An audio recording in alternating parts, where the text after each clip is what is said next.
पूजा करायची होती पण हातात बांगड्या नाही, कपाळाला टिकली नाही, ते चांगलं दिसत नाही ना, म्हणून म्हटलं चला अगोदर माझं आवरून घेते आणि त्याच्यानंतर पूजा करेल. तर इकडे मी ना आनंदनगरी भरले होते, तिथून घेतले होते, तुम्हाला दाखवले होते मी.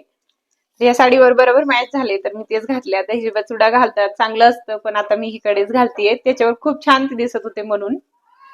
तर इथे ना छान माझं असं आवरून झालेलं होतं. आता मला खणांची पूजा करायची होती. मस्त वाण वगैरे व्यवस्थित भरून घेतलं आणि नंतर लगेच पूजा पण करून घेतली. आता लगेच मला मंदिरात निघायचं होतं. मी आणि ताई सोबत जाणार होतो, का तर तिकडंच मंदिर आहे. जवळच्या मंदिरमध्ये आम्ही बघितले खूप जास्त गर्दी होती. थोडंसं आम्ही आज लांब गेलो होतो आणि तिथे गेल्यावर पण बघितलं तर खूप गर्दी होती, का तर 3 पासून तर 6 पर्यंत चालणार होतं. म्हणून सगळ्याच बायकाला पूजा करायची असते, सगळ्यालाच वाण द्यायचं असतं, हळद कुंकू करायची असते, मंदिरात पण ओवायचं असतं, म्हणून खूप जास्त गर्दी होती. तर आमचंही नंबर आलं 6च्या अगोदर, सगळं काही आमची व्यवस्थित पूजा पण झाली होती. तर चला इथंच एंड करते. बाय.